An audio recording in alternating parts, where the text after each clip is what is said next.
What a rider. The road to MotoGP has only just begun for the young Indonesian, but I think we can be assured it's a long road ahead for that talented young man. The future is indeed bright for Veda Pratama. What a race from Pratama. Pratama joins Toba, Sasaki, Chantra, Dennis Onchu, Billy Van Erde, Nishimura, Furusato, who we mentioned of course, and last year's winner Hakim Danish as Idemitsu Asia Talent Cup winners. A strong list of riders there, strong names who have gone on to do some great things on the World Championship scene. And Pratama, as we say, will be doing the same, I am sure, in the years to come. What a prospect he is. Assalamualaikum warahmatullahi wabarakatuh. Halo Sobat Balap Mania, selamat datang kembali ke channel 35 Saputra. Tahun 2023 ini bisa admin katakan merupakan tahun terbaik bagi Veda Ega Pratama. Karena di tahun 2023 ini Veda Ega berhasil mencatatkan sejarah sebagai pembalap muda Indonesia yang pertama yang berhasil menjadi overall champion di Asia Talent Cup. Bukan hanya sekedar mencatatkan sejarah, tetapi Veda Ega juga berhasil menciptakan rekor baru, yaitu Veda Ega berhasil menciptakan rekor kemenangan terbanyak selama semusim di Asia Talent Cup, yaitu sebanyak 9 kali kemenangan. Dan juga Veda Ega berhasil memecahkan rekor peraih poin terbanyak. Dengan pencapaian yang fenomenal tersebut, sudah sepantasnya Veda Ega diorbitkan untuk menuju ke level balapan yang lebih tinggi lagi. Seperti beberapa jebolan Asia Talent Cup sebelumnya yang mana mereka sudah berlaga di kejuaraan dunia di kategori Moto3 dan juga di Moto2. Akan tetapi sayang sekali dalam waktu dekat ini Veda Ega Pratama belum bisa untuk langsung menuju ke kejuaraan dunia. Walaupun penampilan Veda di Asia Talent Cup sangat fenomenal.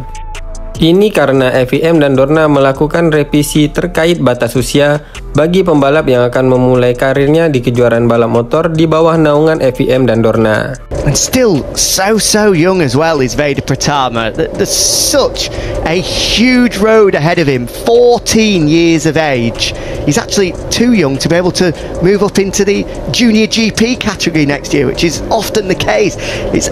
You would imagine, European Talent Cup for him as his adventure continues across in Europe against the best from Spain, Italy, France, Germany and the rest as well.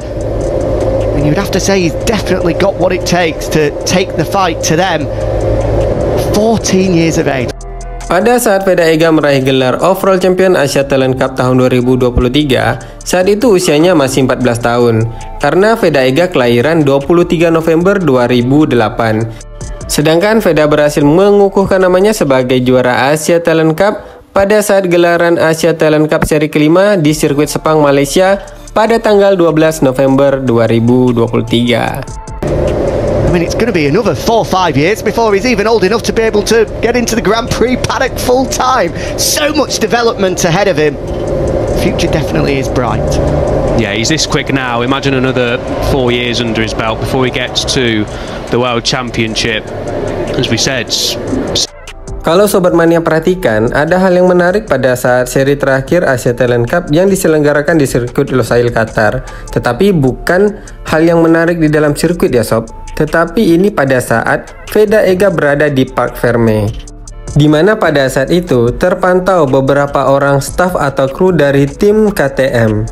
Bisa saja ini jadi pertanda ya Sob. Kalau di tahun 2024 nanti, Veda Ega akan balapan di kejuaraan Red Bull Rookie Cup, yang mana kita tahu bersama, untuk balapan di Red Bull Rookie Cup ini, semua motor yang digunakan adalah motor dari produk KTM. Nah, untuk batas minimal usia mengikuti kejuaraan Red Bull Rookie Cup ini adalah 15 tahun. Veda Ega pada tanggal 23 November tahun 2023 ini usianya sudah mencapai 15 tahun. Berarti apabila Veda Ega ingin mengikuti kejuaraan Red Bull Rookie Cup atau memang diorbitkan untuk mengikuti kejuaraan Red Bull Rookie Cup, batas usianya sudah memenuhi Sob. Untuk lebih jelasnya pembahasan mengenai batasan usia yang ditetapkan oleh FIM dan Dorna, Sobat Balap Mania bisa melihat pada video admin sebelumnya. Linknya akan admin cantumkan pada kolom deskripsi. Oke Sob, kalau kita membahas tentang pembalap jebolan Asia Talent Cup yang berprestasi di level dunia, ini sudah tidak diragukan lagi ya Sob. Bahkan beberapa pembalap jebolan Asia Talent Cup ini menjadi penantang untuk memperebutkan kejuaraan dunia. Sobat Balap Mania pasti tahu, siapa pembalap jebolan Asia Talent Cup yang akhir-akhir ini menjadi topik pembicaraan karena aksinya dalam memperebutkan gelar juara dunia di kelas Moto3. Yap, dia adalah Ayumu Sasaki. Ayumu Sasaki bersaing ketat dengan pembalap Spanyol Jaume Masia untuk memperebutkan gelar juara dunia Moto3. Yang menariknya di sini sob adalah saat gelaran Moto3 di sirkuit Losail Qatar, yang mana pada saat itu menjadi puncak-puncaknya untuk menentukan siapa yang meraih gelar juara dunia di kelas Moto3 ini. Hal ini tentu saja membuat tensi dari kedua pembalap dan juga timnya menjadi semakin panas.